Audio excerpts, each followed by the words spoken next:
buenas tardes. Sean todos bienvenidos a este programa que se titula Tiempo de Cosecha. Quien te habla, Valeria Berberge, esposa del pastor Agustín Berberge de la congregación Zarza Ardiente Casa de Israel. Aquí estamos en Paso de los Libres Corrientes, Argentina. Así que hoy vamos a comenzar el capítulo 2 también, que trae mucha información para nuestras vidas, para lo que es la sabiduría y el conocimiento de Dios. Lucas 2:1, vamos a leer solo del 1 al 7 para comenzar y luego vamos a ir leyendo a medida que el tiempo nos va dando la posibilidad de continuar. Dice así: aconteció en aquellos días que se promulgó un edicto de parte de Augusto César que todo el mundo fuese empadronado. Este primer censo se hizo siendo Cirenio gobernador de Siria. E iban todos para ser empadronados, cada uno a su ciudad. Y José subió de Galilea, de la ciudad de Nazaret, a Judea, a la ciudad de David, que se llama Belén, por cuanto era de la casa y familia de David, para ser empadronado con María, su mujer, desposada con él, la cual estaba encinta. Y aconteció que estando ellos allí se cumplieron los días de su alumbramiento, y dio a luz a su hijo primogénito, y lo envolvió en pañales y lo acostó en un pesebre, porque no había lugar para ellos en el mesón. Así que vamos a ver esto un poco. Hay muchas cositas importantes que vamos a ir viendo en estos primeros 7 versículos del capítulo 2. Vemos que Lucas, como ya estudiamos en el capítulo 1, fue un hombre, un escritor, un médico muy preciso con la información. Y, por supuesto, como no podía ser de otra manera, aquí en el capítulo 2 también él nos habla de un gobernante. Él habla de lo que sucedió en tiempos de Yeshua y nos ubica en el tiempo de los gobernantes, para ubicarnos en la historia y para ser también, yo creo, más real y verídico, aunque sabemos nosotros por el Espíritu que es verdad la Escritura, pero comparándolo con la historia y indagando en la historia podemos ver que esto realmente así sucedió.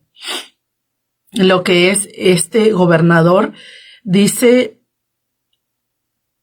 promulgó un edicto de parte de Augusto César. Augusto César era el emperador de todo el Imperio Romano. Él era emperador, tenía el poder de decretar, como en este caso, un censo. Augusto gobernaba un imperio que se extendía desde Europa hasta Oriente Medio. Tenía autoridad para ordenar censos, recaudar impuestos y administrar las provincias y reinos bajo dominio romano. ¿Por qué quería, en este caso, que Roma o todo el Imperio Romano hiciera un censo? Seguramente para conocer la población, para organizar la recaudación de impuestos, para determinar recursos militares y administrativos, controlar mejor los territorios del imperio. Todo esto eran intereses que tenían estos monarcas o emperadores en este caso, y por supuesto el censo tenía esta función. Lo notable es que Dios usó una decisión del emperador romano para cumplir una profecía. Vamos a Miqueas 5:2. Pero tú, Belén Efrata, pequeña para estar entre las familias de Judá, de ti me saldrá el que será Señor en Israel.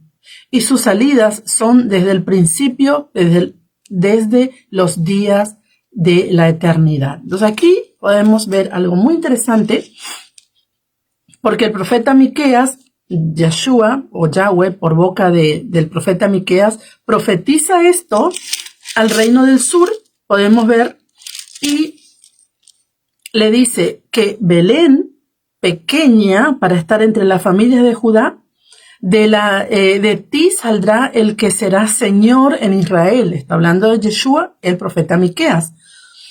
Y sus salidas son desde el principio, desde los días de la eternidad. O sea, sabemos por las Escrituras que Yeshua fue inmolado desde la fundación del mundo. Se manifestó lo que él vino a hacer y lo que él ya había determinado para el mundo se manifestó en la era cristiana en el año 1 en el nacimiento de Yeshua y todo lo que sucedió. Pero esto ya estaba profetizado en el tiempo para que así suceda. Entonces el profeta Miqueas nos deja aquí algo acentuado, la profecía sobre esta situación que Yeshua iba a traer sobre el mundo.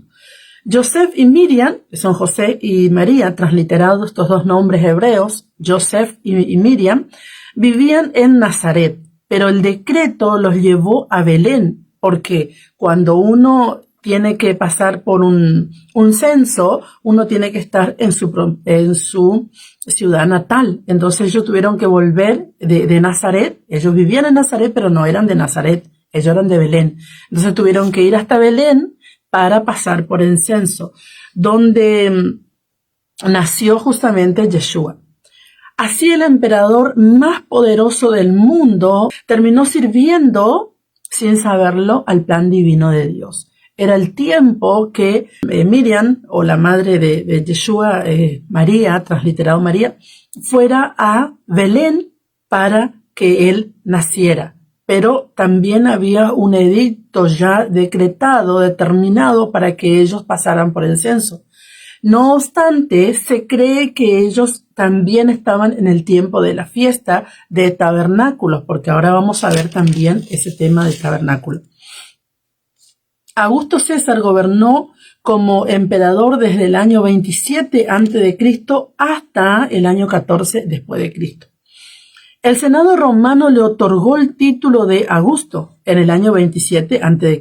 Murió en el año 14 después de Cristo, después de gobernar aproximadamente por 41 años. Durante su gobierno ocurrió la llamada Pax Romana, un largo periodo de estabilidad y prosperidad en el imperio que facilitó la construcción de caminos, comercio y viaje, todo lo que en su momento se hizo.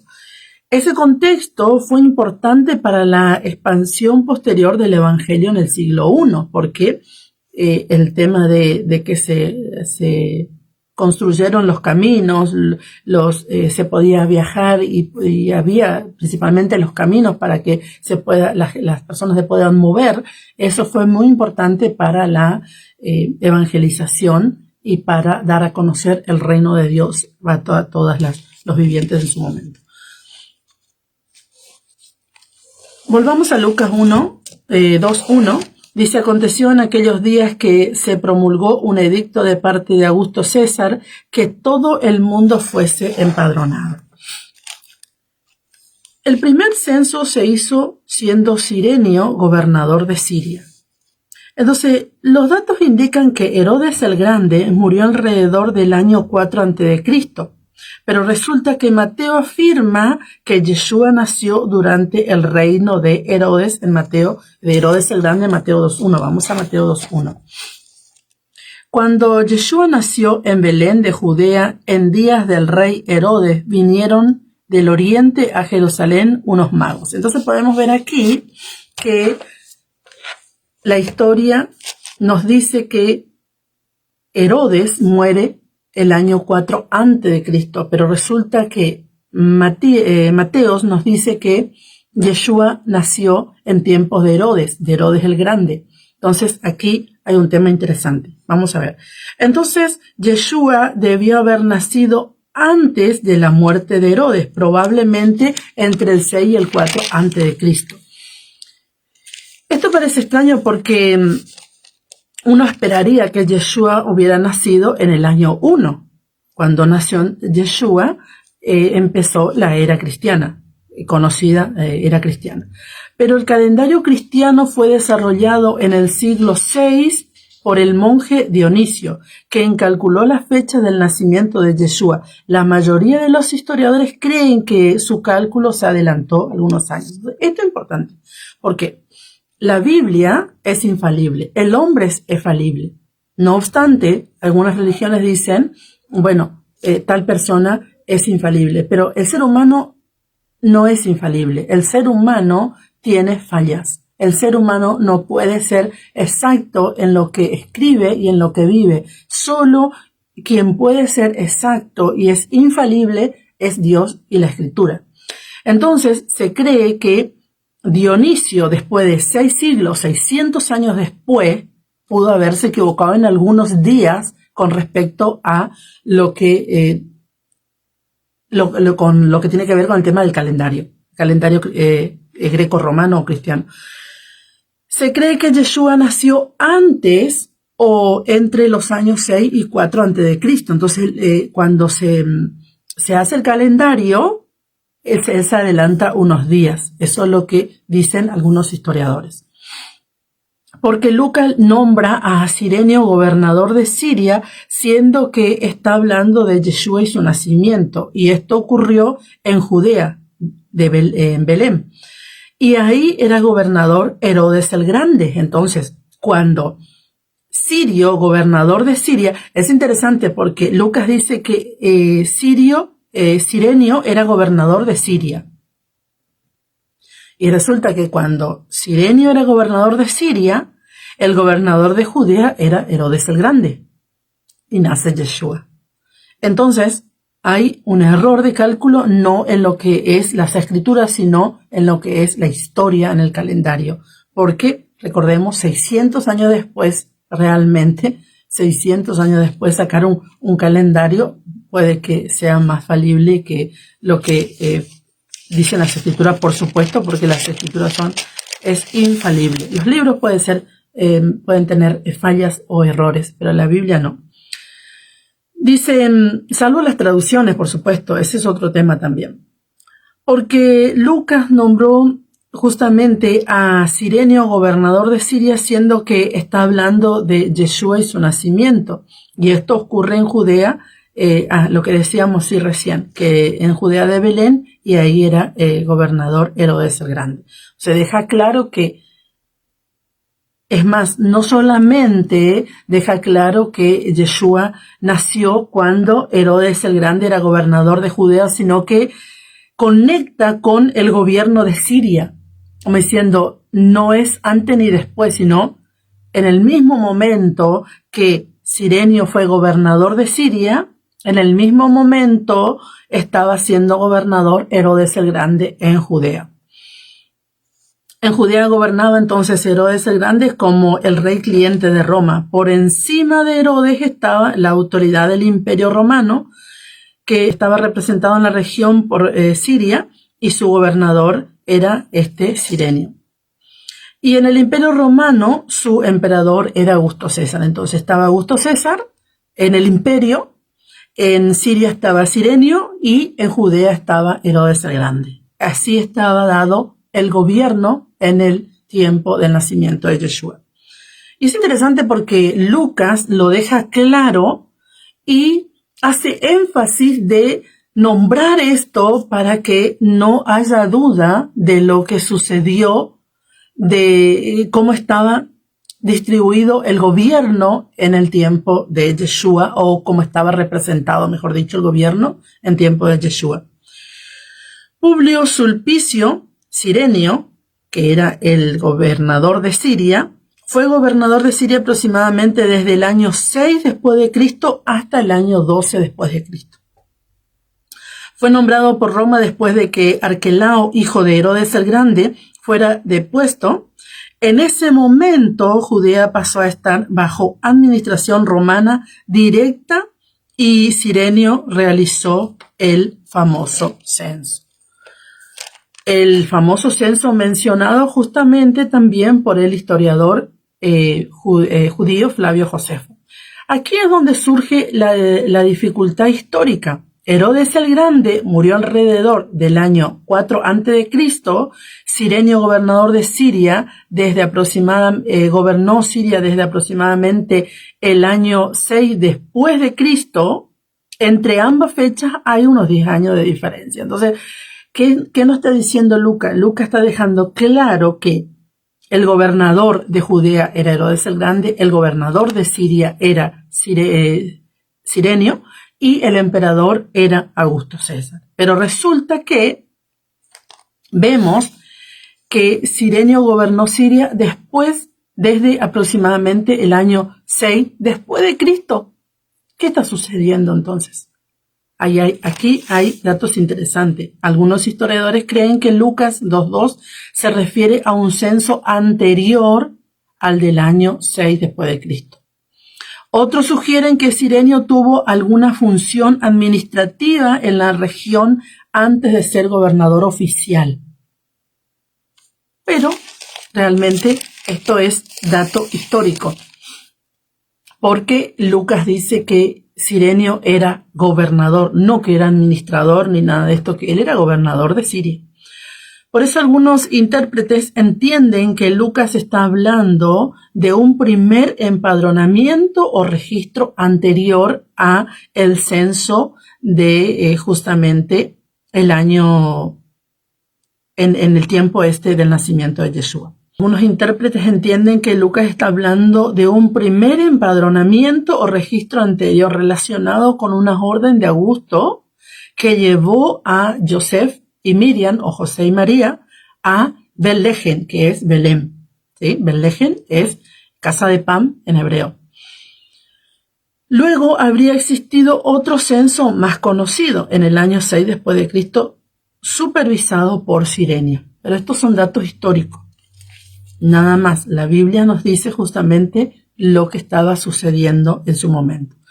Lucas 2, 3 al 6 dice así: E iban todos para ser empadronados cada uno a su ciudad. Y José subió de Galilea, de la ciudad de Nazaret, a Judea, a la ciudad de David, que se llamaba Belén, por cuanto era de la casa y la familia de David, para ser empadronado con María su mujer, desposada con él, la cual estaba encinta. Y aconteció que estando ellos allí se cumplieron los días de su alumbramiento. Entonces dice, e iban todos a ser empadronados a sus provincias. En el caso de Joseph y Miriam, José y María, eran judíos de Judea. Entonces ellos justamente subieron a este lugar para ser empadronados porque tenían que estar ahí. En Lucas 2:7 dice, y dio a luz a su hijo primogénito y lo envolvió en pañales y lo acostó en un pesebre porque no había lugar para ellos en el mesón. El mesón, según el griego, es catalima. Significa lugar de alojamiento, cuarto para huésped, habitación superior o aposento. Se entiende que no había lugar en el mesón, justamente era como un hotel, donde era un lugar de alojamiento, donde había cuarto para alquilar, habitaciones superiores, aposentos. Entonces era un lugar donde iban las personas pagaban su tiempo para estar en ese lugar, y así se llamaba este lugar. Entonces, también se cree que no había lugar por el censo, pero vamos a conectar lo que estaba sucediendo en su momento también por lo que nos dice la historia que tiene que ver con la fiesta del nacimiento de Yeshua. En Lucas 2:8 había pastores en la misma región que velaban y guardaban las vigilias de la noche sobre su rebaño. Entonces, es interesante porque el autor nos dice que había pastores que velaban y guardaban las vigilias de la noche sobre sus rebaños. Entonces estaban los rebaños afuera, a la intemperie, y ellos velaban sobre sus rebaños. Podemos conectar porque justamente nosotros que estudiamos la Torá creemos, entendemos que Yeshua nace en tabernáculo. ¿Por qué? Porque la palabra justamente lo dice. Y él murió en Pesaj, fue enterrado en panes sin levadura, resucitó en primicia, él envió el Espíritu Santo en Shavuot, Pentecostés, él viene en trompetas, él va a determinar un juicio sobre las naciones en Yom Kippur, y él nació en tabernáculo. Entonces, tú dirás, bueno, sí, vale, pero la palabra dice que nadie sabe el día ni la hora. Sí, la palabra dice que nadie sabe el día ni la hora. El día preciso no lo sabemos, pero los que andamos en luz, dice la palabra, que discerniremos los tiempos. Entonces, las fiestas fueron determinadas o fueron dadas para determinar los tiempos proféticos de Yeshua. O sea, no podemos subestimar ninguna fiesta, porque si no nos perdemos en lo que es el diseño profético de Dios para su reino. Entonces dice que los pastores estaban al aire libre, pasando la noche con los rebaños, vigilando durante justamente las vigilias de las nocturnas. En la región de Belén los inviernos eran en diciembre, enero. ¿Por qué digo esto? Porque las personas que piensan que Yeshua nació en diciembre, que esto no es más que una información del sistema de lo que es el imperio romano, que determinó el nacimiento de Yeshua Jesús en diciembre. Pero la palabra no nos dice eso ni nos enseña esto, porque podemos ver que en diciembre, entre diciembre y enero, que por ejemplo que son las fiestas del sistema, vemos como Navidad, por ejemplo, y todas estas fiestas, vemos que en este tiempo, en estos lugares donde estaban los pastores custodiando, vigilando sobre sus rebaños, hacía mucho frío, no eran tiempo de sacar los rebaños afuera y eran tiempos lluviosos. Durante esa estación los rebaños solían resguardarse más frecuentemente, no salían a la intemperie, no estaban a las afueras. Sin embargo, en primavera, marzo o mayo, o en el caso de otoño, septiembre, octubre, que es la fiesta de tabernáculo, que creemos y entendemos que Yeshua nació en tabernáculo, y vamos a explicar más profundamente, son fechas más apropiadas si relacionamos con el evento de los pastores, que dice, habían pastores en la misma región que velaban y guardaban las vigilias de la noche sobre su rebaño. Es por esto que entendemos que Yeshua nació en Sukkot, tabernáculo, y el mes hebreo de Tisrei, que es el séptimo mes, que cae justamente entre septiembre y octubre, generalmente siempre, todos los años, o cae en septiembre, o cae en octubre, o cae fines de septiembre, principio de octubre. Este año, por ejemplo, cae en septiembre. Y vemos que era una época que las personas estaban fuera de sus casas. El clima permitía permanecer al aire libre. La idea de habitar entre nosotros podemos encontrar en Juan 1:14, vamos a leer. Por eso podemos entender, dice Juan 1:14, dice así, y aquel verbo fue hecho carne y habitó entre nosotros, y vimos su gloria, la gloria como el unigénito del Padre, lleno de gloria y de verdad. Entonces, podemos ver que Él vino a habitar entre nosotros, tiene un simbolismo relacionado con el tabernáculo.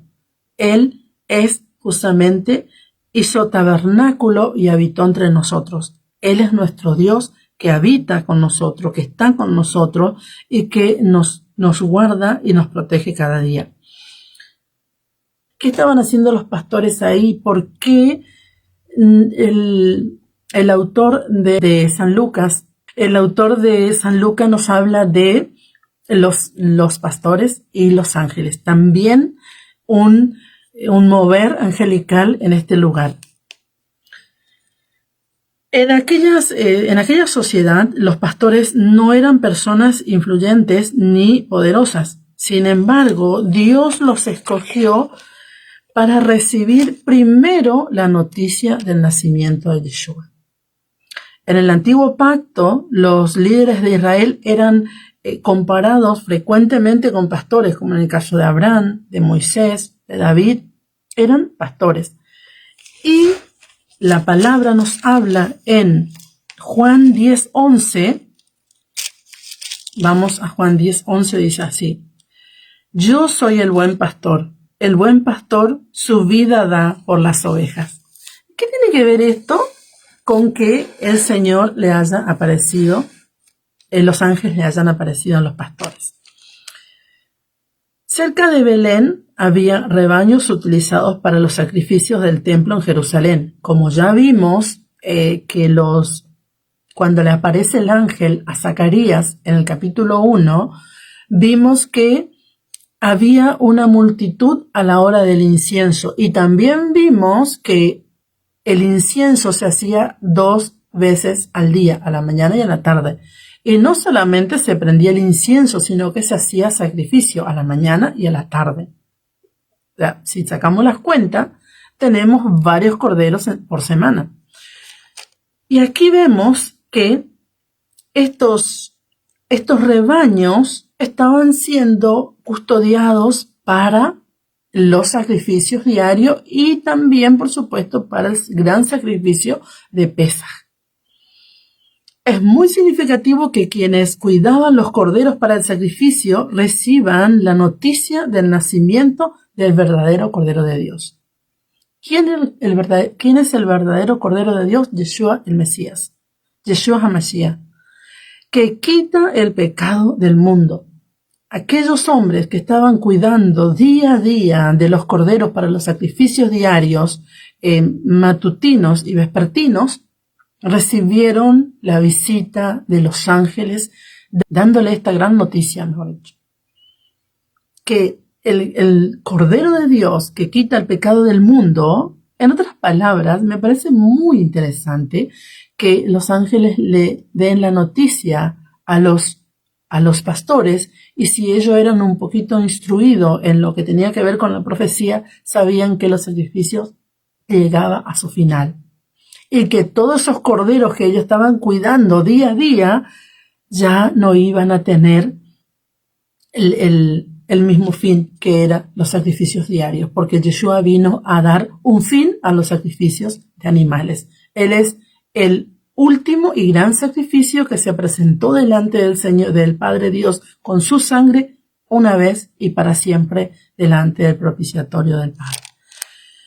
En Lucas 2, 9 al 11 dice: he aquí, se les presentó un ángel del Señor, y la gloria del Señor los rodeó de resplandor, y tuvieron gran temor. Pero el ángel les dijo: no temáis, porque he aquí os doy buenas de gran gozo, que será para todo el pueblo, que os ha nacido hoy en la ciudad de David un Salvador, que es el Mesías, el Señor.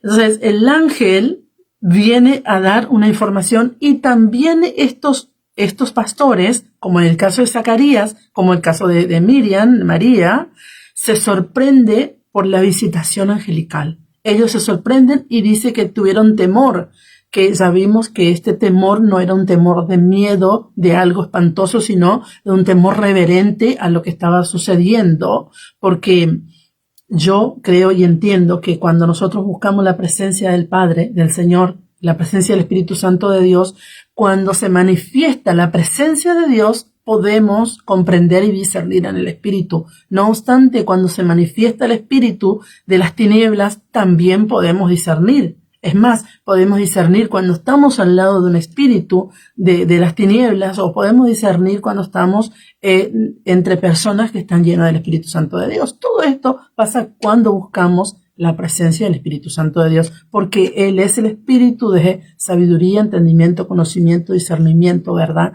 Él es el espíritu que trae toda la verdad al ser humano. En Isaías dice así, 7:14. Dice: por tanto, el Señor mismo os dará señal. He aquí que la Virgen concebirá y dará a luz un hijo, y llamará su nombre Emmanuel. Emmanuel significa justamente Dios con nosotros, o Dios entre nosotros. Dice: por lo tanto, el Señor mismo os dará señal. El Señor mismo, Él envió sus ángeles. Él trajo el mensaje a estos hombres que estaban cuidando de los rebaños que iban a ser utilizados diariamente y también en el caso en Pesaj.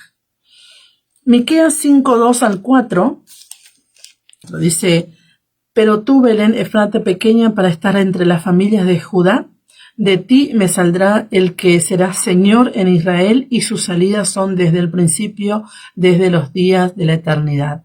Pero los dejará hasta el tiempo que dé a luz la que ha de dar a luz, y el resto de sus hermanos se volverá con los hijos de Israel, y él estará y apacentará con poder de Yahweh, con grandeza del nombre de Yahweh su Dios, y morarán seguros, porque ahora será engrandecido hasta los fines de la tierra.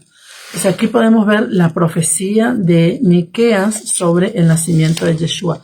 Pero también Isaías, en Isaías 40:11, nos dice: como pastor apacentará su rebaño, en su brazo llevará los corderos, y en su seno los llevará. Pastoreará suavemente a las paridas, a las recién paridas. Entonces podemos ver aquí que todo lo que dijeron los profetas se viene cumpliendo con la manifestación del nacimiento de Yeshua sobre la tierra. En Ezequiel 34:23, y levantaré sobre ellas un pastor, y él las apacentará a mi siervo David, él las apacentará, y él les será por pastor. Y en Apocalipsis 7:17 dice así: porque el Cordero que está en medio del trono los pastoreará y los guiará a fuentes de agua viva. Y Dios enjugará toda lágrima de los ojos de ellos. El apóstol Juan está justamente hablando de lo que viene a ser Yeshua. Volvamos al libro de Lucas 2, del 12 al 20, dice así: esto os servirá de señal, hallaréis al niño envuelto en pañales acostado en un pesebre, y repentinamente apareció con el ángel una multitud de huestes celestiales que alababan a Dios y decían: gloria a Dios en las alturas y en la tierra paz, buena voluntad para los hombres. Sucedió que cuando los ángeles se fueron de ellos al cielo, los pastores se dijeron unos a otros: pasemos pues hasta Belén y veamos esto que ha sucedido y que el Señor nos ha manifestado. Y vinieron pues apresuradamente y hallaron a Miriam y Joseph y al niño acostado en el pesebre. Y al verlo dieron a conocer lo que se les había dicho acerca del niño.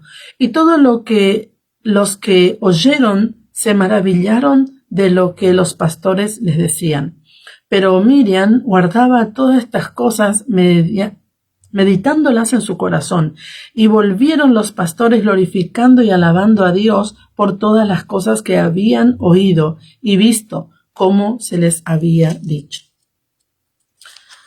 Entonces podemos ver que los pastores se quedaron realmente, se regocijaron por haber recibido esta noticia, y se fueron hasta Belén para ver lo que estaba sucediendo, y pudieron también dar esta noticia o decir todas estas cosas que los ángeles le habían dicho a ellos, y todos se regocijaron juntamente.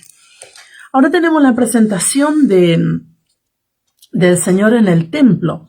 Dice en el capítulo 2, del 21 al 22, dice así: cumplidos los 8 días para circuncidar al niño, le pusieron por nombre Yeshua, el cual le había sido puesto por el ángel antes que fuese concebido.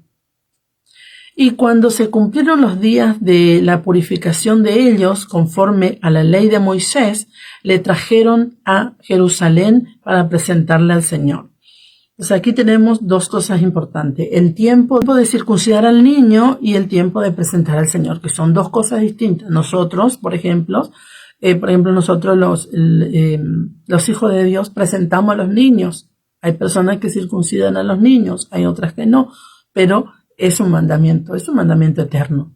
Es un mandamiento eterno, nunca dejó de ser un mandamiento y es un mandamiento con promesa para el pueblo de Dios. Ahora bien, sí presentamos a los niños. En Levítico 12:3, vamos a Levítico 12:3, está el mandamiento, y al 8º día se circuncidará al niño. Realmente podemos ver que todo lo que la Torá decía o dice, el Señor lo cumplió, y no solamente el Señor, sino que sus padres hicieron que así fuera, porque Él era un judío, Él era un israelita, y vino a restaurar el reino de Dios en la tierra. Y en Lucas 1:31 dice: y ahora concebirás en tu vientre y darás a luz un hijo y llamarás su nombre Yeshua. Entonces aquí podemos ver que se cumple la profecía que el ángel le había dado de parte de Dios a Miriam, que fue transliterado María. A los 8 días el niño es circuncidado y a los 40 días era presentado al Señor. ¿Por qué? Porque eran 7 días de purificación de la regla menstrual de la mujer y 33 días de purificación porque ha nacido un varón. Éxodo 13:2 dice así, vamos a Éxodo. Hasta el 12 dice: Yahweh habló a Moisés diciendo: conságrame todo primogénito, cualquiera que abre matriz entre los hijos de Israel, así de los hombres como de los animales mío es. Y Moisés dijo al pueblo: tened memoria de este día en el cual habéis salido de Egipto, de la casa de servidumbre, pues Yahweh os ha sacado de aquí con mano fuerte, por tanto no comeréis leudado. Vosotros salís hoy en el mes de Abib, y cuando Yahweh te hubiere metido en la tierra del cananeo, del eteo, del amorreo, del aveo, del jebuseo, la cual juró a tus padres que te daría tierra que destila leche y miel, harás esta celebración en este mes. 7 días comerás pan sin levadura, y el 7º día será fiesta para Yahweh. Por los 7 días se comerán los panes sin levadura, y no se verá contigo leudado en todo tu territorio. Y lo contarás en aquel día a tu hijo diciendo: se hace esto con motivo de lo que Yahweh hizo conmigo cuando me sacó de Egipto. Y te será como señal sobre tu mano y como un memorial delante de tus ojos, para que la Torá de Yahweh esté en tu boca, por cuanto con mano fuerte te sacó Yahweh de Egipto. Por tanto, tú guardarás este rito en su tiempo, de año en año. Aquí dice justamente en su tiempo, pero en el Evangelio dice, en uno de los Evangelios dice que cada vez que lo haga, en memoria de mí, cada vez que lo haga, dice que el Señor lo dijo. Fue traducido así, pero la Torá dice en su tiempo, de año en año. En su tiempo, acá determina el tiempo exacto, porque justamente la fiesta de Pesaj es una vez al año y es con panes sin levadura. Y cuando Yahweh te haya metido en la tierra del cananeo, como Él ha jurado a ti y a tus padres, y cuando te la hubiere dado, dedicarás a Yahweh todo aquel que abriere matriz. Asimismo, todo primer nacido de tus animales, los machos, serán de Yahweh. Podemos ver que Yeshua cumple todo este mandamiento, pero es muy interesante lo que está sucediendo, porque en Juan 6:53 dice así: Yeshua les dijo: de cierto os digo, si no coméis la carne del Hijo del Hombre y bebéis su sangre, no tenéis vida con vosotros, o en vosotros.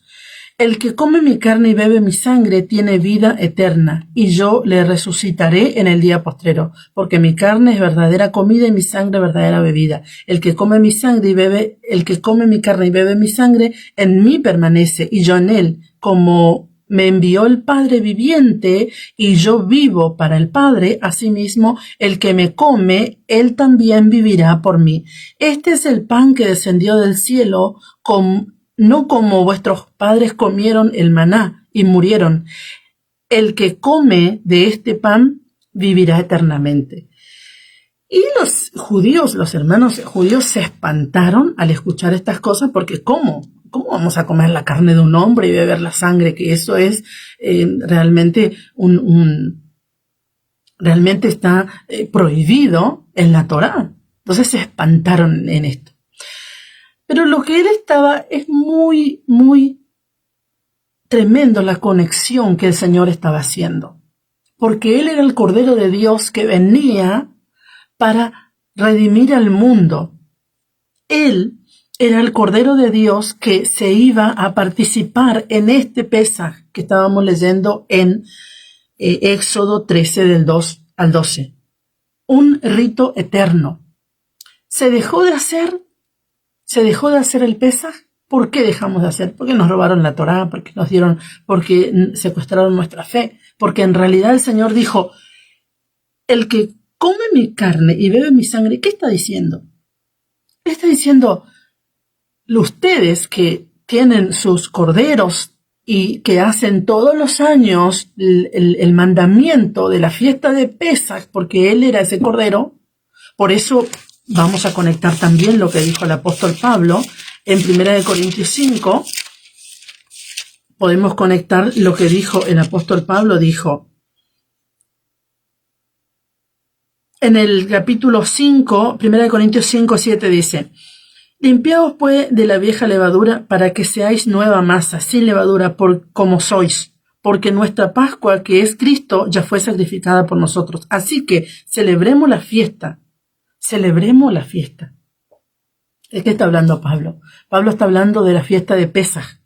Entonces él está diciendo, nuestra Pascua, que es Yeshua, ya fue sacrificado. No iba a ser necesario que se maten 1 y 1000 y 2000, 3000 corderos para comer una multitud. No era necesario, porque nuestra Pascua, que es Yeshua, ya fue sacrificado, nuestro cordero. Entonces el Señor dice, ustedes, en otras palabras, el Señor está diciendo, el punto de la carne y la sangre es una manera metafórica de hablar el Señor de lo que venía a manifestar en el tiempo de Pesaj, en esta fiesta que hablaba justamente de la redención al mundo, a todos aquellos que oyen su voz y le siguen. Entonces el Señor dice, el que come mi carne y bebe mi sangre, el que festeja la fiesta ahora, como dice el apóstol Pablo, festejemos nuestra fiesta, que es nuestra Pascua, porque Yeshua, nuestro Cordero, ya fue sacrificado. Entonces él está diciendo en otras palabras, comamos nuestra carne, festejemos la fiesta con nuestro sacrificio. No vamos a matar un cordero para hacer sacrificio, porque nuestro sacrificio, nuestra carne que íbamos a comer, ya fue sacrificada. Entonces hagamos la fiesta. Entonces acá vino después el pan y el vino y todo esto este rito que se usa mucho en el cristianismo, que el pan es el cuerpo de Cristo y la sangre, y el vino la sangre. Bueno, sí, él dijo, este es mi cuerpo que por vosotros es partido. Él está hablando de una forma simbólica y metafórica. No es que en realidad sea así el pan y que tengamos que comer su carne, que no lo tenemos de verdad en nuestras manos, sino que está hablando de una forma metafórica. Yo soy el cordero que ustedes todos los años tienen que matar, no van a matar más cordero. Que todos los años tienen que comer, no van a comer más. Bueno, si quieren comer, coman, pero no es el punto ese cordero, porque yo soy ese cordero, yo soy esa carne que ustedes van a comer. Toda la fiesta de Pesaj, ustedes van a comer esa carne. ¿Qué carne?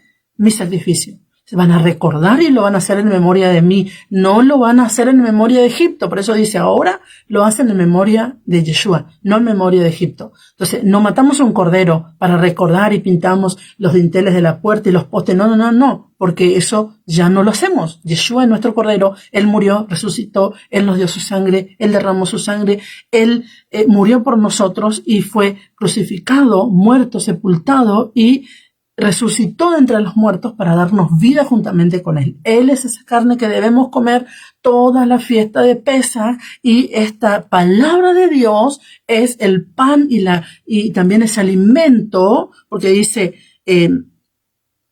Este es el pan que descendió del cielo. Yeshua mismo descendió del cielo. Yeshua mismo murió. Él resucitó. Él nos dio ese sacrificio y nosotros ahora podemos hacer tranquilo nuestra fiesta porque el apóstol Pablo dice, festejemos nuestra fiesta no con panes de malicia y maldad, sino con panes sin levadura de verdad y sinceridad, porque nuestra fiesta que es Yeshua ya fue sacrificado. ¿Quién nos va a impedir de festejar nuestra fiesta de Pesaj si ya fue sacrificado nuestro cordero? ¿Para qué fue sacrificado? Para que nosotros entremos y tengamos parte en el reino de Dios y festejemos nuestra fiesta, que es una señal divina para los hijos de Dios. Por eso dice, yo lo resucitaré en el día postrero. Vamos a leer un versículo más.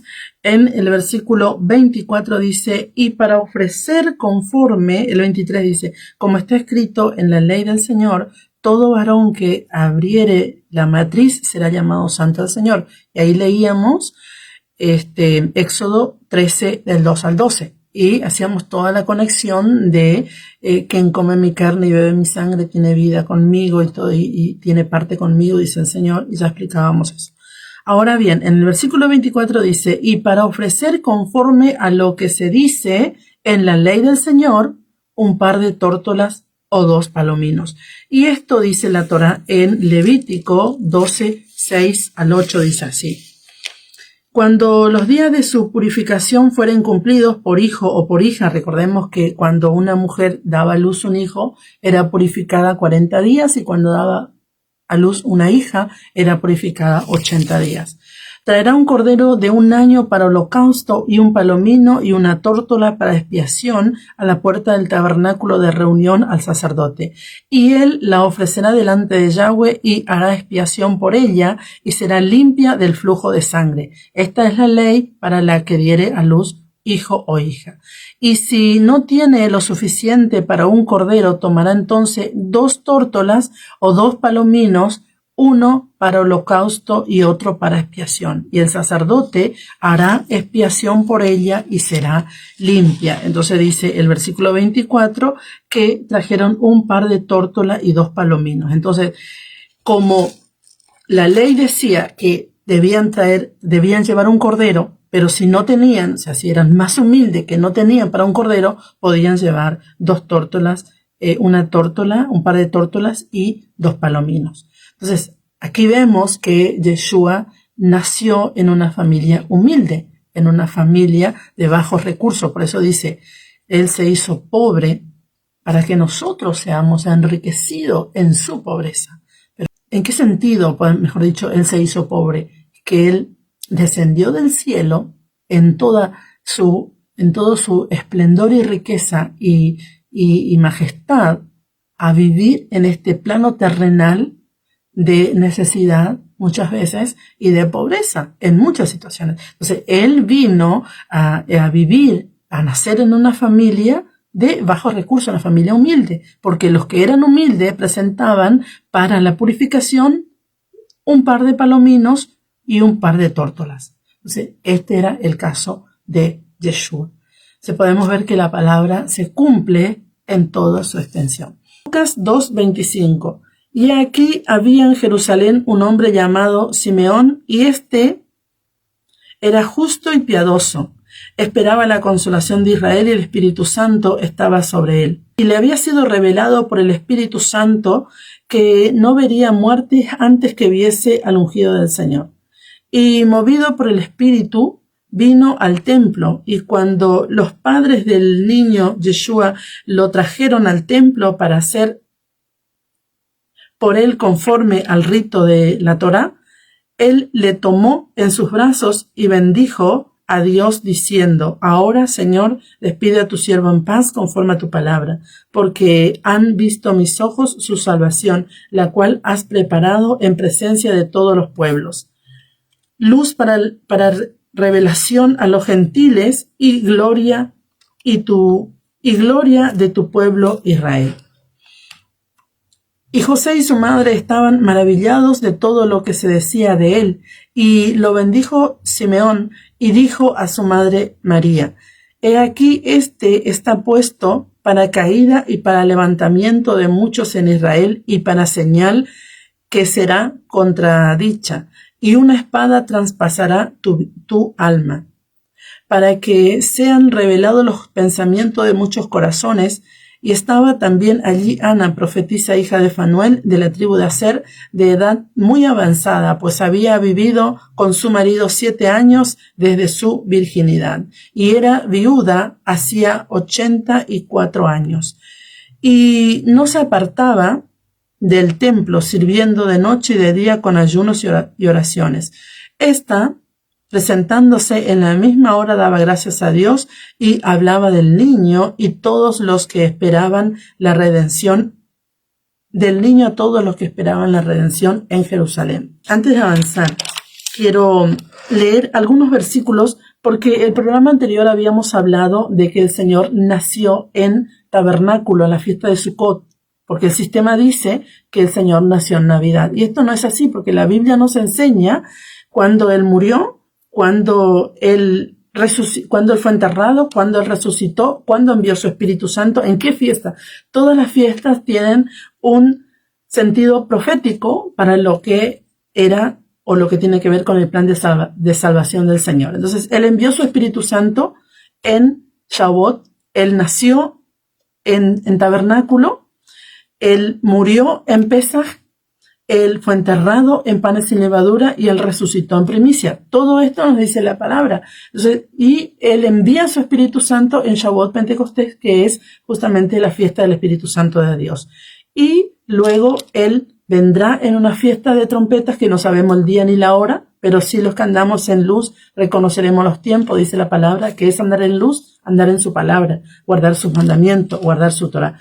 Y viene el juicio a las naciones en el tiempo de Yom Kippur y luego la gran fiesta, las bodas del Cordero en Sukkot o tabernáculo, que es el nacimiento del Señor. En ese tiempo será la fiesta del Cordero.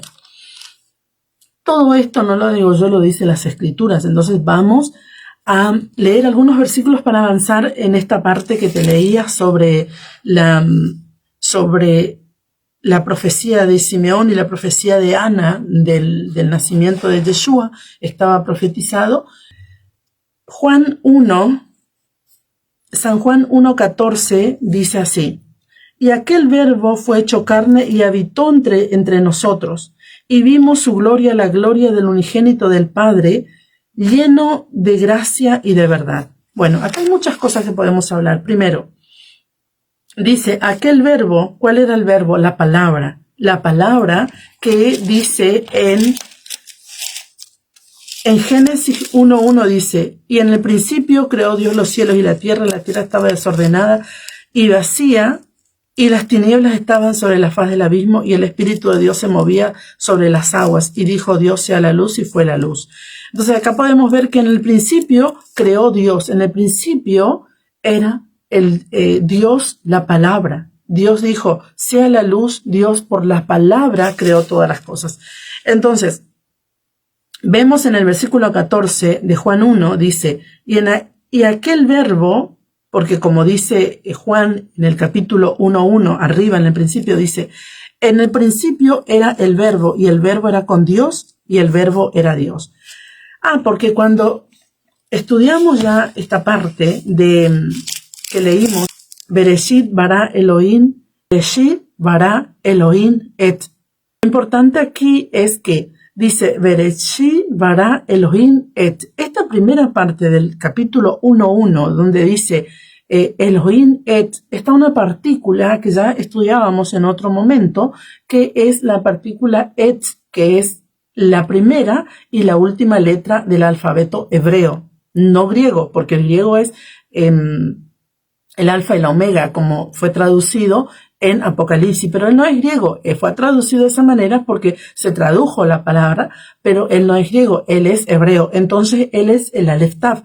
Y el Aleph Tav está en el principio, como dice Juan. Es interesante estas cosas que, por supuesto, no lo vemos en castellano porque no está esta traducción del et. ¿Por qué? Porque no tiene traducción. Es una partícula que no tiene traducción. Es et. Aleph Tav, la primera letra del alfabeto hebreo y la última. Entonces dice Bereshit bara Elohim. En el principio creó Dios Elohim, creó Elohim et Elohim, Aleph Tav. Él el principio y el fin, el mismo, Él es uno. Entonces dice en San Juan 1:1, dice, en el principio era el verbo, ahí está, en el principio era el verbo, era Elohim, y el verbo era con Dios, el verbo era con Dios, Elohim, Elet era con Dios, Él es uno. Y luego dice en San Juan 1:14, y aquel verbo que era con Dios, fue hecho carne y habitó, dice, entre nosotros. Y vimos su gloria, la gloria del unigénito del Padre, lleno de gracia y de verdad.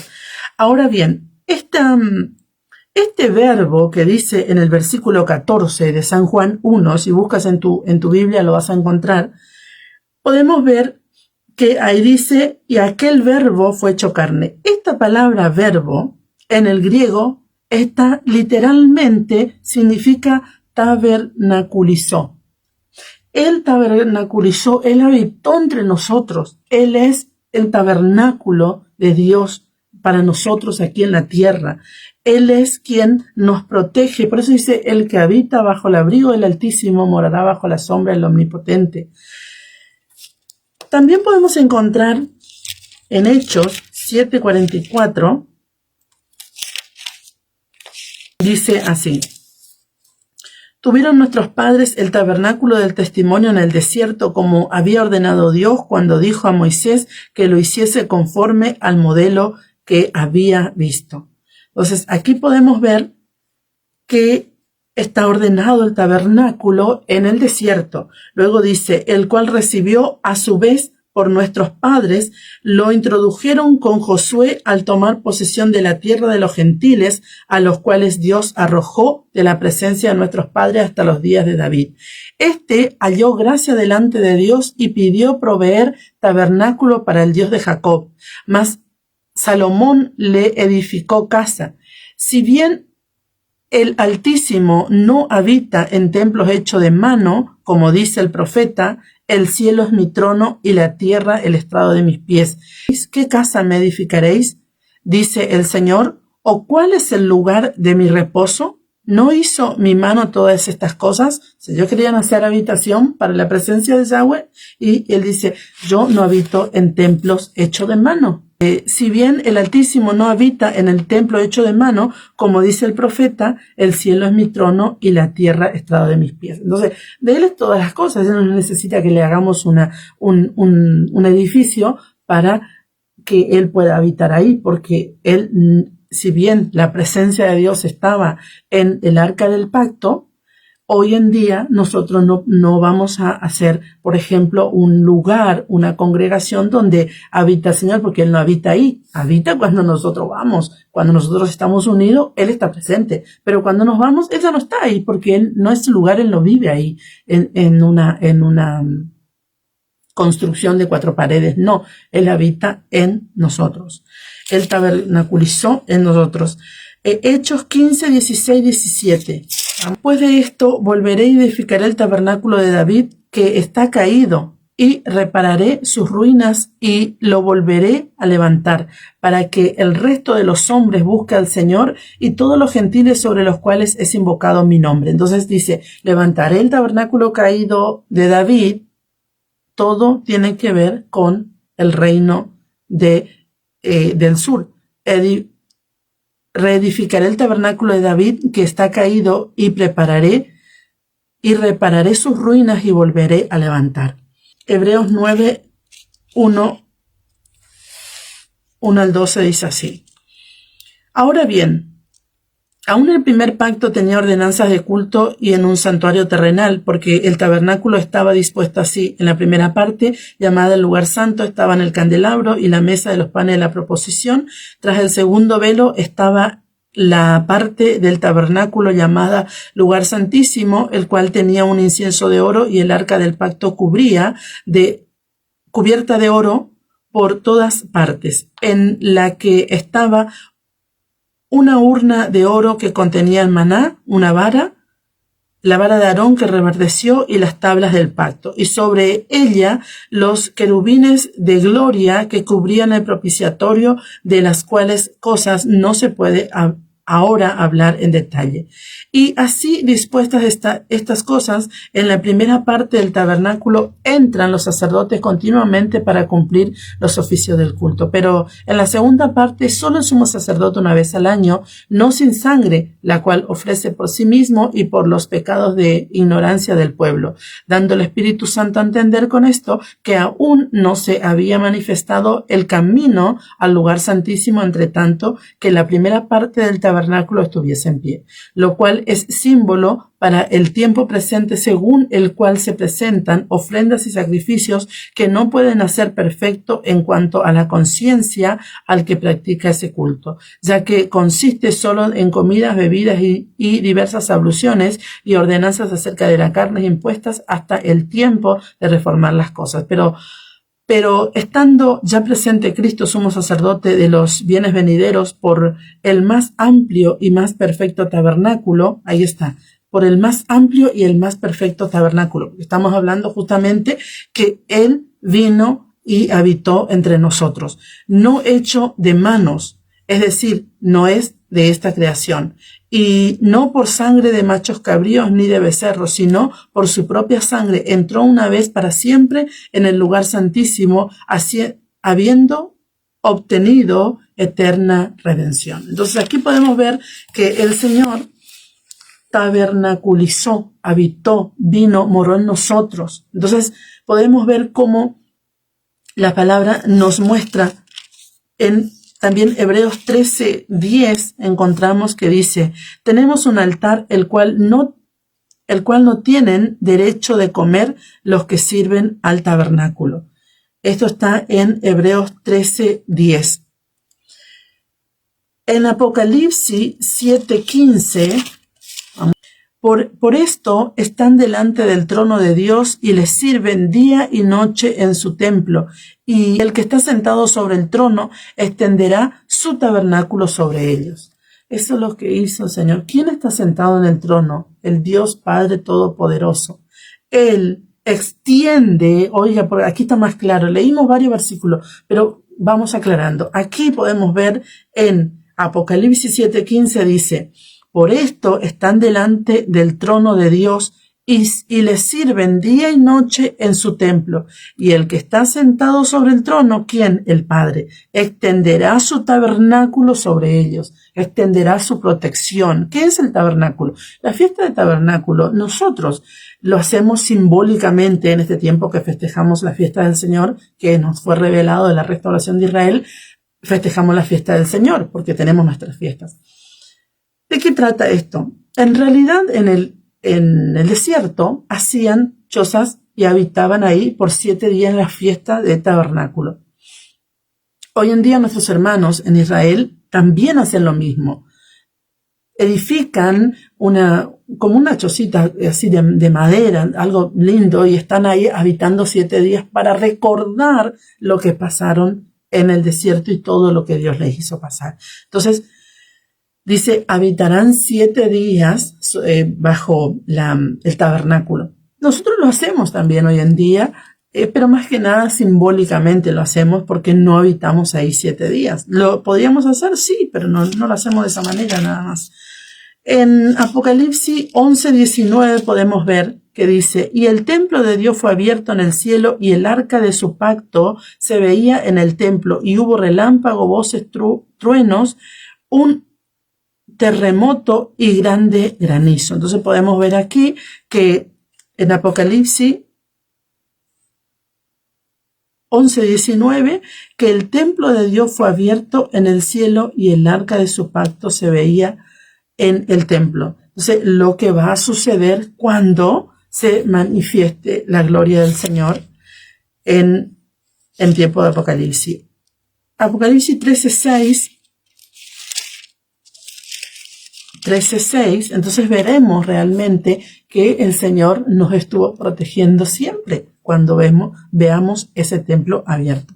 En Apocalipsis 13:6 dice así: y abrió su boca en blasfemia contra Dios para blasfemar de su nombre, de su tabernáculo y de los que moran en el cielo. Aquí podemos ver que el falso profeta y la bestia dice que abrió su boca. Mire qué interesante, porque dice que abrió su boca en blasfemia contra Dios para blasfemar contra de su nombre, de su tabernáculo y de los que moran en el cielo. Pero vamos a ver lo que dice Daniel 7:8. A ver, vamos a ver. Sí. Mientras yo contemplaba los cuernos, he aquí que otro cuerno pequeño salía entre ellos, y delante de él fueron arrancados 3 cuernos de los primeros, y he aquí que este cuerno tenía ojos como de hombre y una boca que hablaba grandes cosas. Entonces aquí está el que blasfemaba contra. ¿Quiénes son estos cuernos? Justamente el sistema. Y ya cuando estudiemos el libro de Daniel vamos a ver que este cuerno que sale, un cuerno pequeño que habla justamente de Roma. En 7:25, si no me equivoco, a ver, vamos a ver, 7:25 dice: y hablabas palabra contra el Altísimo, y a los santos del Altísimo quebrantará, y pensará en cambiar los tiempos y la ley, y serán entregados en su mano hasta tiempo y medio tiempo. Aquí podemos ver que la profecía de Daniel se cumplió sobre justamente el nombre, el tabernáculo y todo lo que venía sucediendo. ¿Por qué? Porque al cambiar los tiempos, dice en el versículo 25, cambió los tiempos, y no solamente los tiempos, sino que la ley. Es interesante cómo en el primer siglo los días nunca comenzaron a las 12 de la noche. Los días comenzaban a la caída del sol. Luego, cuando el sistema romano cambia los días comenzaron empezaron, ¿sí?, a contarse el día desde las 12 de la noche, comenzaba un nuevo día. Eso no era así. En el principio no era así.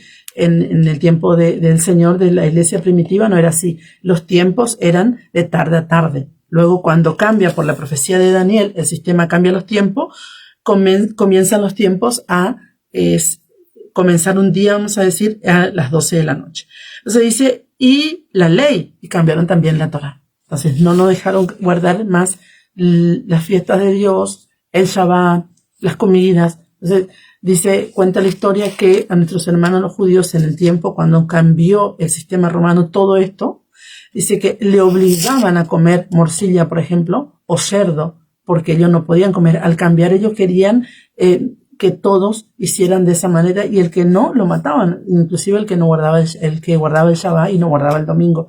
Entonces, esto todo está en la historia, pero es profético de lo que sucedió, pero también es profético que iba a ser restaurado como en este tiempo, porque la restauración de Israel se iba a cumplir y se está cumpliendo, porque dice, y serán entregados en su mano, en mano del sistema, hasta tiempo y medio tiempo, o sea que hasta un tiempo, y el tiempo se está cumpliendo. Qué interesante, esto es muy poderoso porque es profético. Apocalipsis 15, 5, 8. Apocalipsis 15, del 5 al 8 dice así: después de estas cosas miré, y aquí fue abierto en el cielo el templo del tabernáculo del testimonio. Fue abierto en el cielo el templo del tabernáculo del testimonio. Y del templo salieron los 7 ángeles que tenían las 7 plagas, vestidos de lino limpio y resplandeciente, y ceñido alrededor del pecho con cinto de oro. Y uno de los 4 seres vivientes dio a los 7 ángeles 7 copas de oro llenas de la ira de Dios, que vive por los siglos de los siglos. Y el templo se llenó del humo por la gloria de Dios y por su poder. Nadie podía entrar en el templo hasta que se hubiesen cumplido las 7 plagas y las 7 plagas de los 7 ángeles. En Apocalipsis 21:3, y oí una gran voz del cielo que decía: he aquí el tabernáculo de Dios con los hombres. Ahí está. He aquí el tabernáculo de Dios con los hombres, y morará con ellos. Ellos serán su pueblo, y Dios mismo estará con ellos como su Dios. Qué interesante cómo la gente puede decir, muchas personas hoy en día dicen, te voy a hablar en el nombre que conoce la gente para que me entiendas, pero muchas personas dicen, Jehová no es Jesús, o Jesús no es Jehová. Pero la palabra nos dice que Yahweh es Yeshua, Jesús es Jehová, ellos son uno. Dice, oiga lo que dice, es interesante poder comprender este capítulo.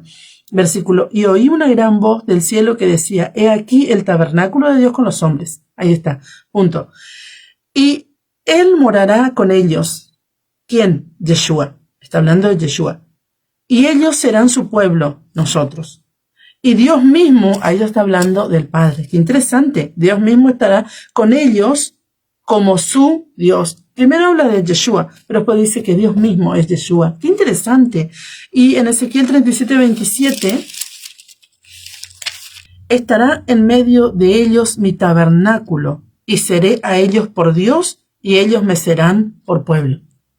Estará en medio de ellos mi tabernáculo, y seré a ellos por Dios, y ellos serán mi pueblo. Segunda de Corintios 6:16.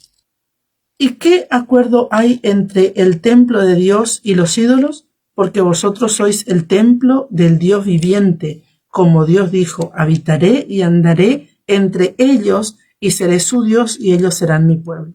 O sea, aquí podemos ver cómo el Dios Todopoderoso, Yeshua, que es Yahweh, habita en medio de nosotros. Él está en nosotros. Nosotros somos su templo y Él está, como dice en Apocalipsis. Me parece interesante poder comprender este Apocalipsis 21:3.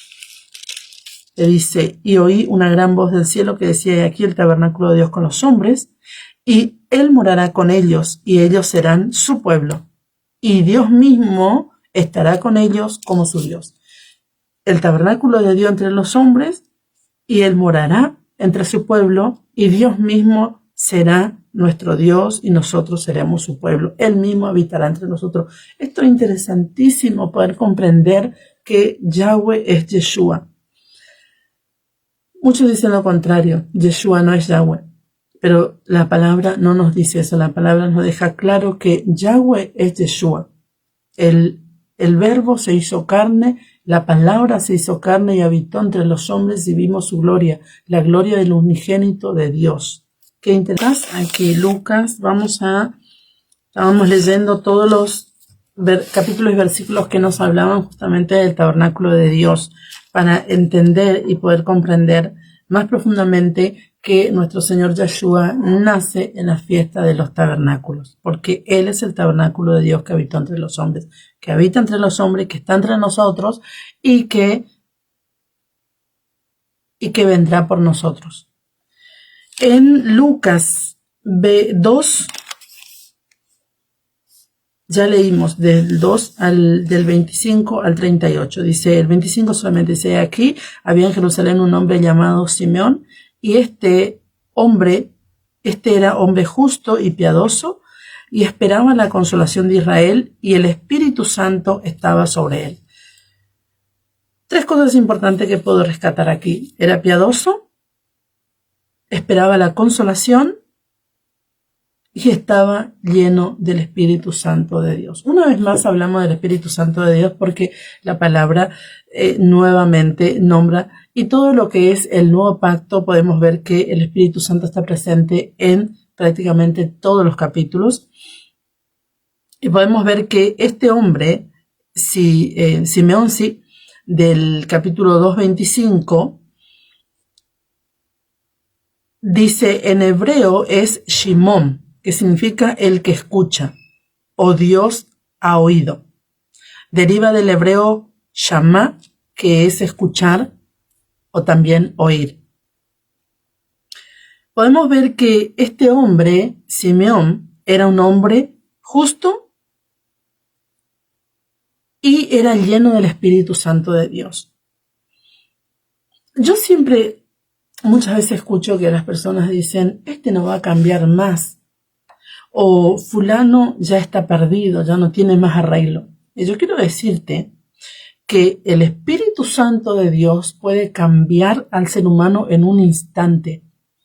La venida del Espíritu Santo sobre un corazón arrepentido puede cambiar su historia completamente y traer un futuro glorioso sobre su vida. O sea, nunca los hijos de Dios podemos decir fulano no va a cambiar o fulano está perdido, porque nosotros tenemos el Espíritu Santo de Dios que nos convence de pecado y nos limpia la mente de todas obras muertas y el corazón de mala conciencia. Entonces, si tenemos el Espíritu Santo de Dios que limpia nuestras mentes de las obras muertas de la carne y el corazón de mala conciencia, realmente tenemos la bendición de poder recibir un cambio en nuestras vidas. Hay personas que nos conocen y que, por supuesto, no van a reconocer el cambio que Dios hizo en cada uno de nosotros, los hijos de Dios. Pero no importa. Lo que importa es que podamos vivir en comunión con el Señor y dejar que el Espíritu Santo obre en nuestros corazones. Y que por más que las personas no puedan ver y no vean el cambio en nosotros, realmente nosotros tenemos un corazón conectado con el Padre.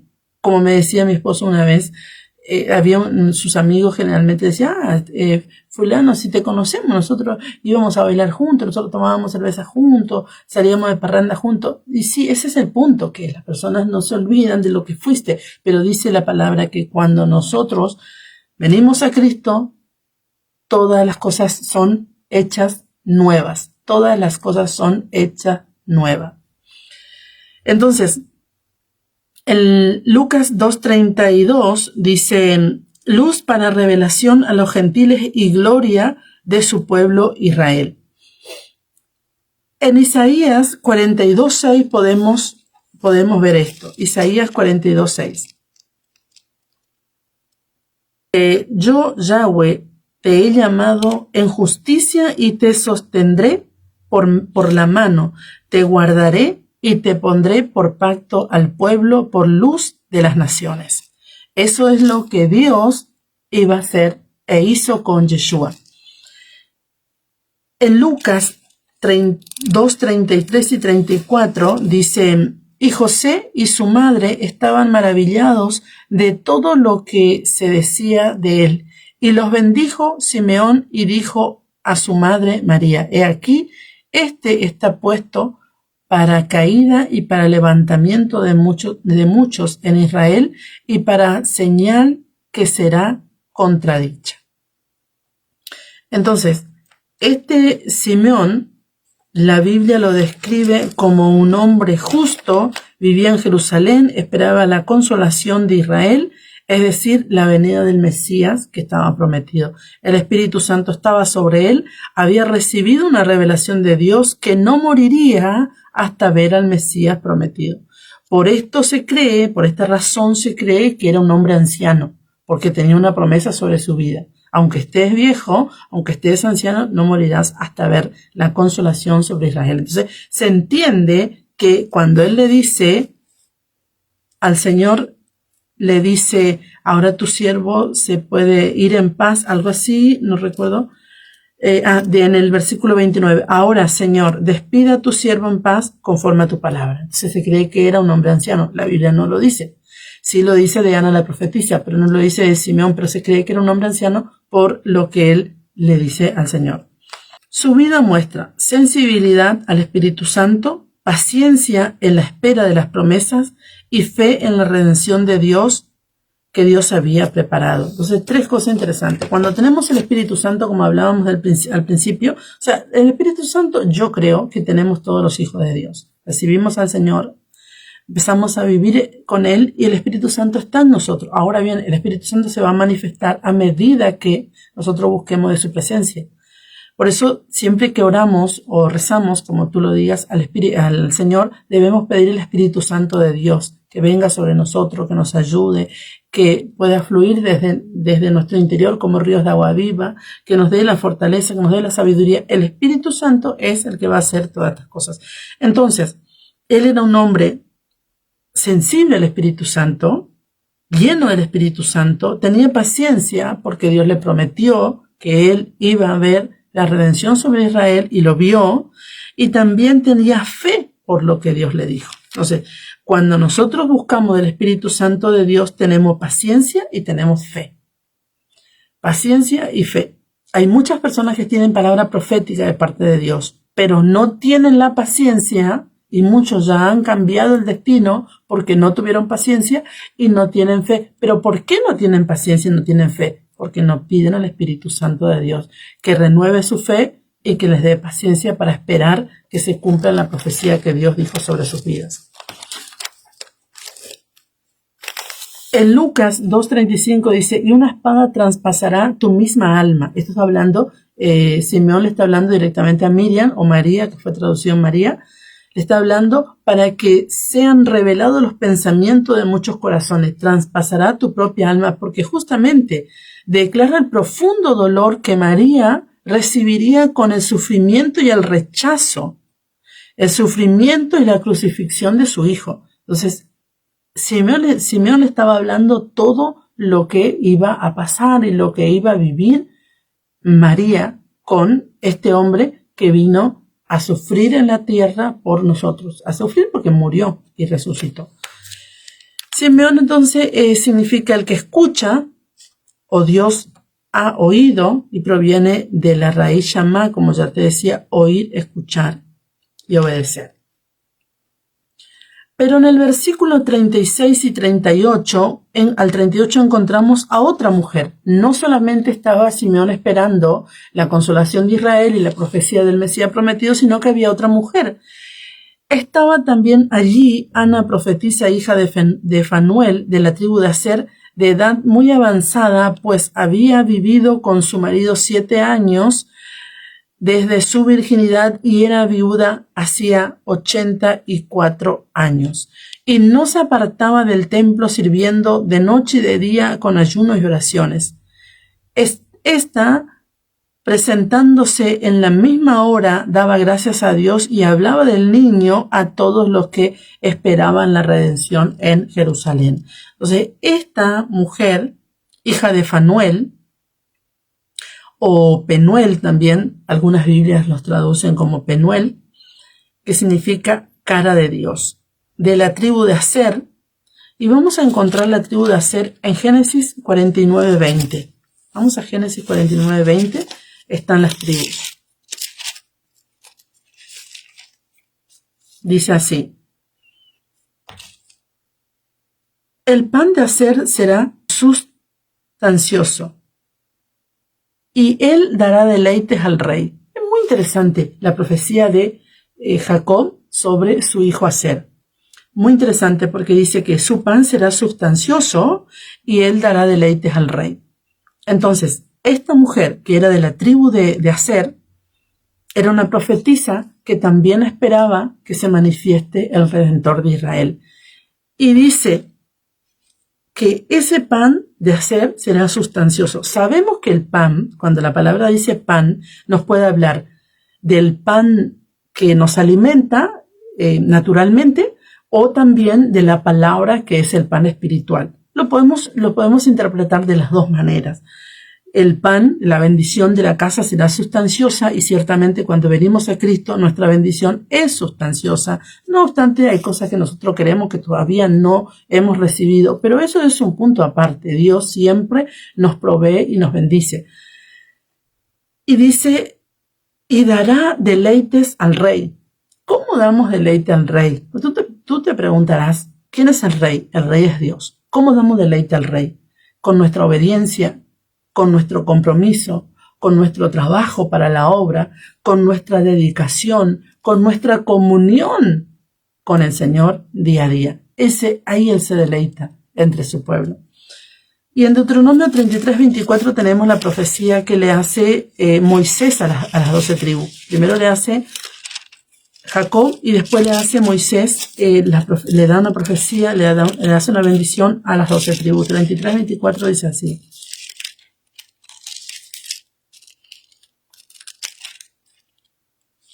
Dice, Aser dijo, bendito sobre los hijos sea Aser, sea el amado de sus hermanos, y moje en aceite su pie, hierro y bronce serán sus cerrojos, y como tus días serán tus fuerzas. No hay como el Dios de Jerusín, quien cabalga sobre los cielos para tu ayuda, y sobre las nubes con su grandeza. El eterno Dios es tu refugio, y acá abajo los brazos eternos. Él echó de delante de ti al enemigo y dijo, destruye. E Israel habitará confiado, la fuente de Jacob habitará sola, en tierra de grano y de vino. También sus cielos destilarán rocío. Bienaventurado tú, oh Israel, quien como tú, pueblo salvo por Yahweh, escudo de tu socorro y espada de tu triunfo. Así que tus enemigos serán humillados y tú hollarás sobre sus alturas. Esta es la bendición que le dio Moisés a Aser, a la tribu de Aser. Entonces, todo lo que le dijo Moisés le multiplicó la bendición de Jacob. Es interesante. Y esta mujer era justamente de la tribu de Aser, Ana la profetisa. Tenía 84 años, que era, hacía 84 años que estaba viuda, mejor dicho. No se apartaba del templo sirviendo en ayunos y oraciones. Ana, en hebreo, es Hana, que significa la favorecida de Dios.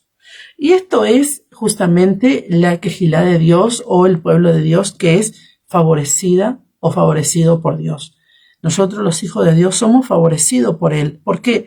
Porque muchas veces nosotros no consideramos la grandeza de la bendición de Dios de tener su Espíritu sobre nosotros. El hecho de que tengamos el Espíritu sobre nosotros, podemos tener la victoria en todas las cosas. Lo que pasa es que muchas veces no tenemos la victoria porque no sabemos esperar o no sabemos pedir al Espíritu Santo que nos guíe. El Espíritu Santo nos guía en todo y Él es el que sabe todas las cosas. Esta mujer era profetisa y estaba llena del Espíritu Santo de Dios. Cuando abrió su boca, profetizó sobre este niño que nació y ciertamente era el Redentor de Israel.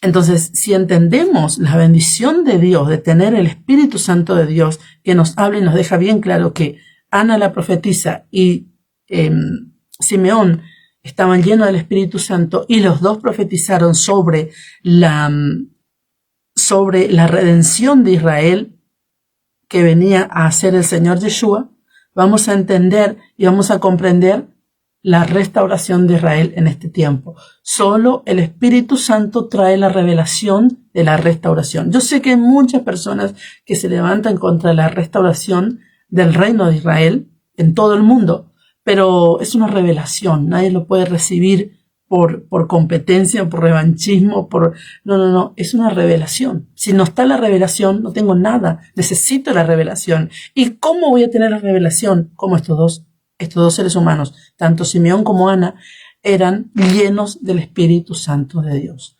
La revelación viene por medio de tener el Espíritu Santo de Dios y recibir cada día la llenura del Espíritu Santo de Dios. No para hacer todas esas locuras que muchas veces vemos, que yo digo, bueno, el que quiere saltar, danzar, hablar en lengua está bárbaro. Yo no me opongo, porque es más, yo hablo en lengua, pero no me opongo a eso, solo que son manifestaciones. Y el hecho de que hables en lengua no quiere decir que tengas la revelación, porque la revelación es otra cosa, es otro asunto.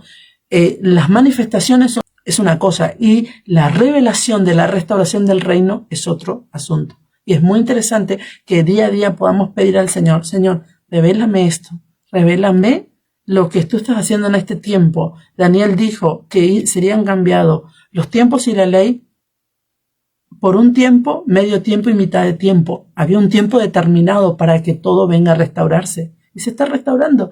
Pero, por supuesto, el que no tiene la revelación se levantará contra esto.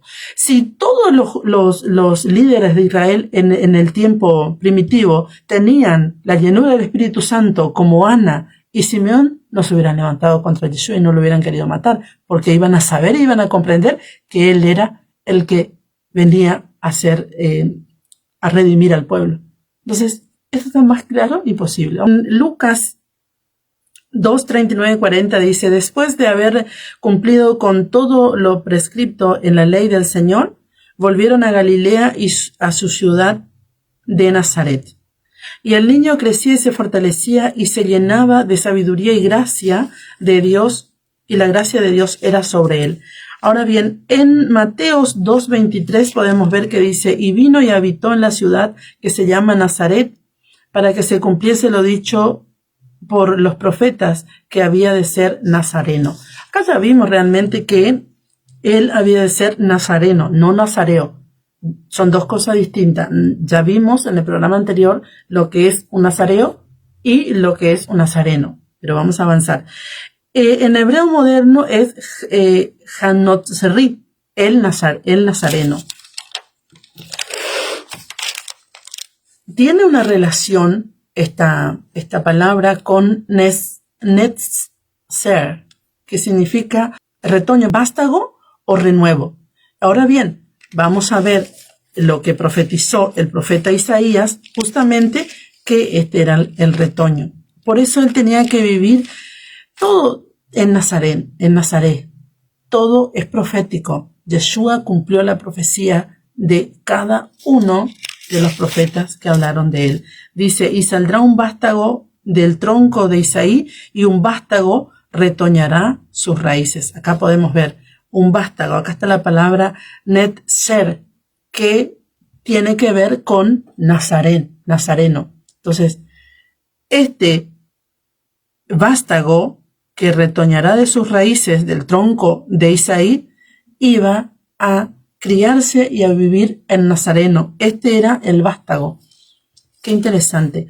En Lucas 2:41 dice así, y cuando tuvo 12 años, subieron a Jerusalén conforme a la costumbre de la fiesta. ¿Cuáles eran las costumbres de la fiesta? Que 3 veces al año todo varón subiría al templo de Jerusalén para adorar al Señor Yahweh, Dios de los ejércitos, en las fiestas del Señor. Ahora nosotros lo hacemos y lo hacemos proféticamente porque nosotros somos el templo de Dios y nuestro sacrificio, que es Yeshua, ya fue hecho por nosotros. En el versículo 42 dice, cuando tuvo 12 años, subieron a Jerusalén conforme a la costumbre de la fiesta.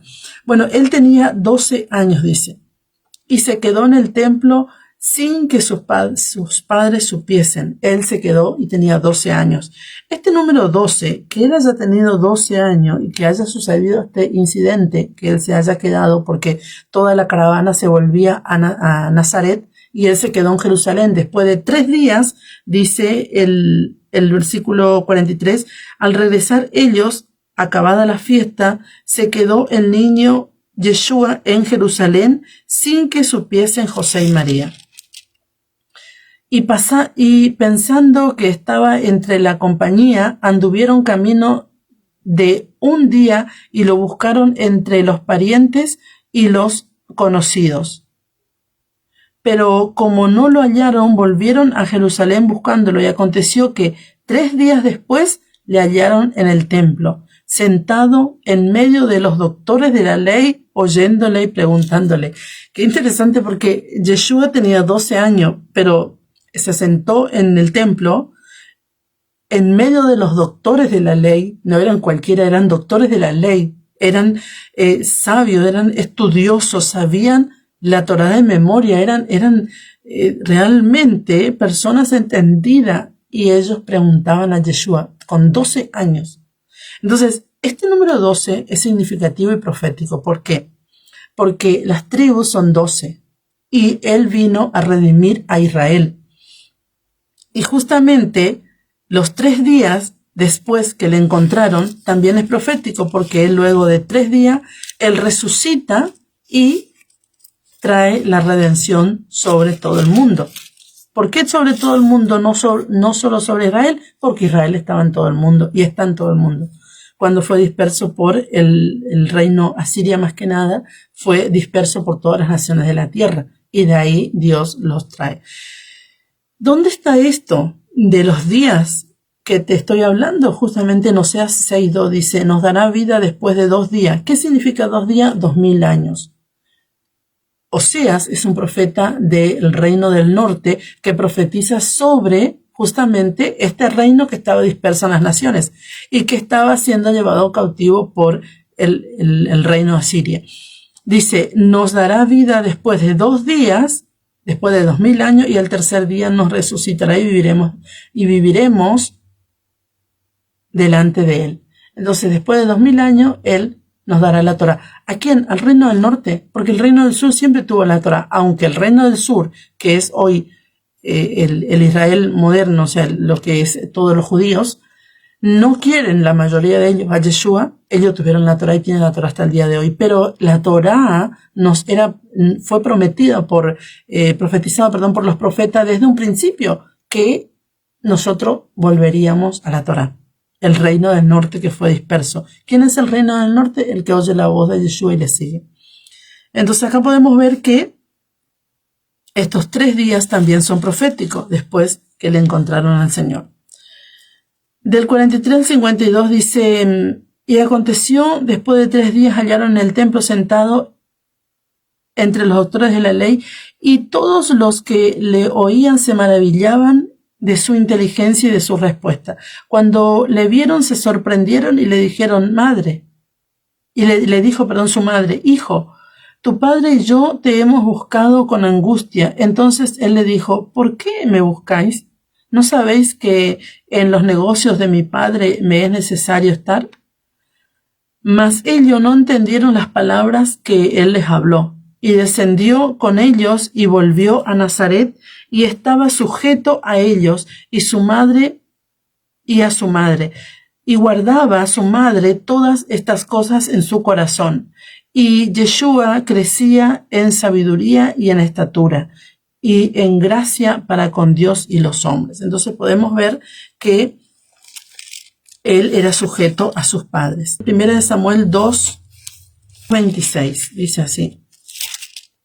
Y el joven Samuel iba creciendo y era acepto delante de Dios y delante de los hombres. Entonces podemos ver que tanto Yeshua como el profeta Samuel, que también tiene que ver con una sombra profética de Yeshua, era un niño e iba creciendo en sabiduría y en conocimiento en el templo porque ministraba al Señor. En Proverbio 3:4, y hallaréis gracia y buena opinión ante los ojos de Dios y de los hombres. Fíate de Yahweh de todo tu corazón y no te apoyes en tu propia prudencia. Reconócelo en todos tus caminos y enderezará tus veredas. No seas sabio en tu propia opinión, teme a Yahweh y apártate del mal. Entonces podemos ver que aquí está la exhortación a la obediencia. Entonces, este Samuel, que crecía en estatura y en sabiduría, también es una sombra profética de Yeshua, que crecía en conocimiento y en sabiduría. Y los doctores de la ley le preguntaban cosas al Señor. Y se asombraban cómo él, siendo un niño, él podía saber cosas profundas de la Torá, porque él realmente es el mismo Dios. El Verbo se hizo carne y habitó entre los hombres y vimos la gloria del unigénito Hijo de Dios. Qué interesante. Gloria al Señor.